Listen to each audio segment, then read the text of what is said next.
All right, so we've all heard the myths. Quantity surveyors count bricks, right? Or worse, will be replaced by AI within the next 5 years. Today, I'm going to be breaking down the 8 biggest myths in quantity surveying. These myths may be holding people back, it may be holding students back from choosing quantity surveying as a subject, and can lead to professionals actually underestimating their value. So we're going to bust them all today. All right, so for those of you who are new to my channel, my name is Mr. Pinero. I'm a senior quantity surveyor in the UK. I work on infrastructure projects. I've worked with some of the biggest companies in the world, including Balfour Beatty and Strabag, and Europe's biggest mega project, which is HS2. I created this channel essentially for all young QSs, people new to the industry starting out, to fast track their careers into senior roles and earn 70k plus. So let's get it going. Let's start busting the 8 quantity surveying myths. Now, if you stick around for myth 8, I'm going to reveal the biggest shift that's happening right now that no one's talking about, and how you can ride that wave instead of being crushed by it. So stick through to the end.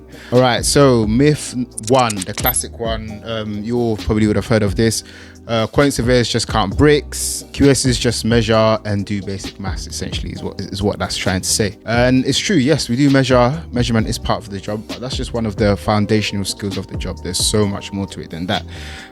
Today's QSs also drive procurement strategy. They perform detailed risk analysis. They negotiate £1 million contracts in negotiating rooms. They advise clients on ESG and life cycle costs. It's definitely not just counting bricks.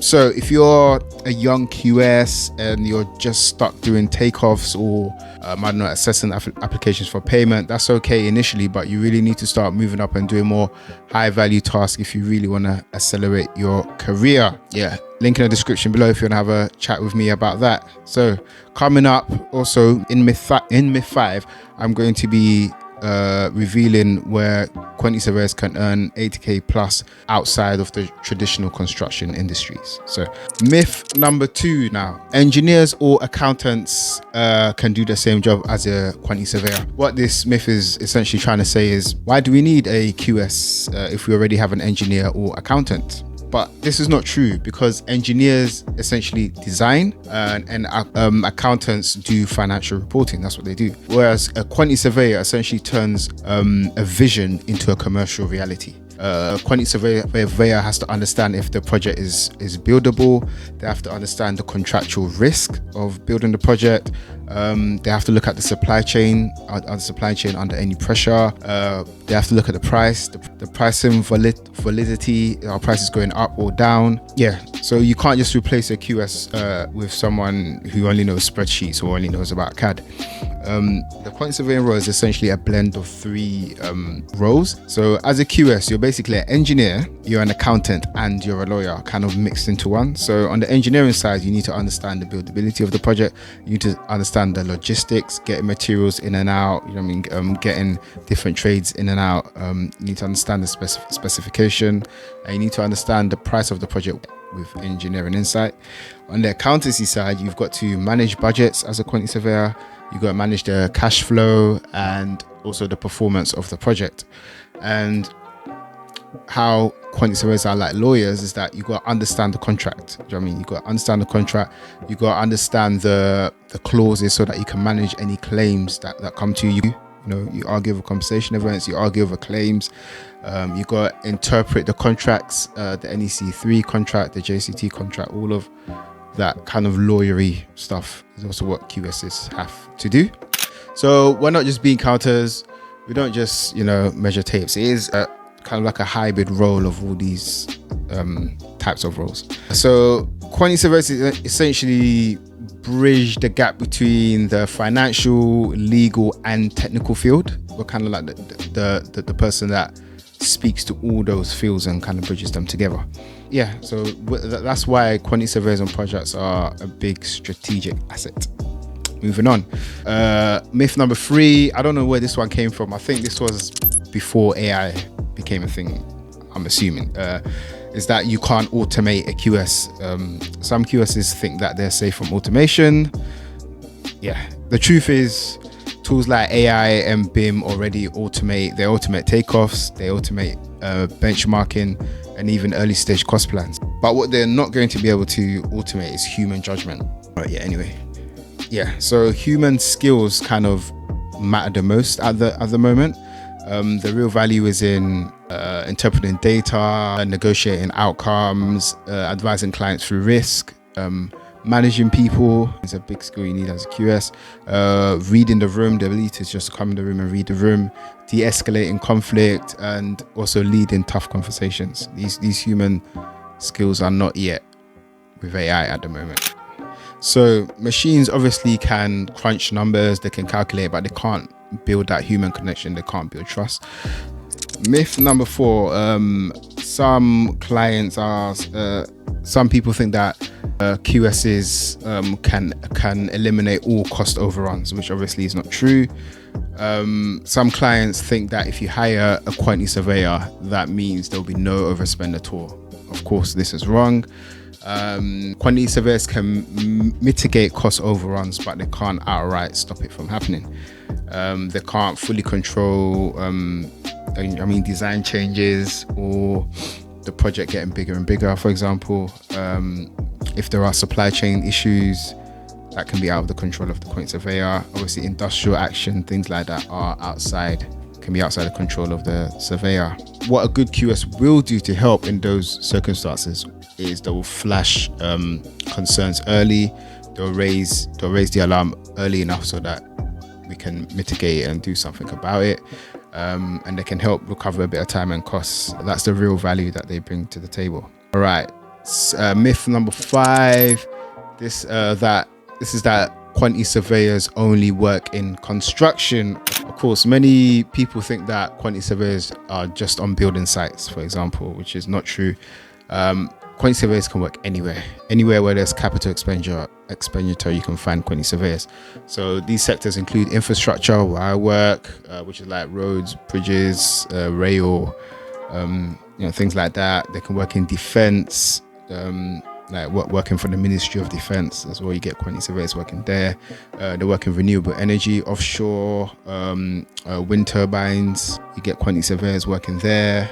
Obviously real estate, facilities management, and also for big companies like Amazon and Facebook and Google on their data centers, the building and maintaining of their data centers, you get quantity surveyors working across all those fields. And some of these sectors, are really well paid, and you can easily actually earn 80k plus, especially if you contract. So yeah, there's a large range of sectors that quantity surveyors can actually work in. So there's actually more opportunity for quantity surveyors than people actually realize. The next myth is the best QSs are the ones who cut costs. Not so necessarily true. If you think that can actually get you in trouble, from my experience. Cutting costs might look good in the short term, but if it means you end up with a poor quality product or there's disputes and delays later on, it's not actually worth doing that. Yeah, it just means that you've created risk instead of savings. So a smart QS will balance the cost, he'll balance the time, and he'll balance the risk. So value engineering isn't about being cheap, but it's about making smart decisions. The next myth is quantity surveyors don't eat people skills. This is funny to me because if you think this job is only about drawing and spreadsheets, you've completely missed the point. Communication is in everything that we do. Just like most jobs, communication is key, and it's the same with quantity surveying, because you have to manage a lot of conflict. You got to negotiate claims. You got to align stakeholders. You got to navigate difficult personalities a lot of the time. So if you can't, I guess what I'm trying to say is, if you can't handle people, your technical skills isn't actually going to get you that far. The next one, quantity surveying is a dying profession and we will be replaced by AI. I hear this one a lot, especially from younger QSs or people just starting to get into the industry. They'll be like DM me asking me this question a lot, and it's just not true. So here's the reality. BIM can generate quantities. Tools like Cato, Candy, Costex can produce cost plans quickly, and you've got like predictive analytic tools now that can flag risks before they occur.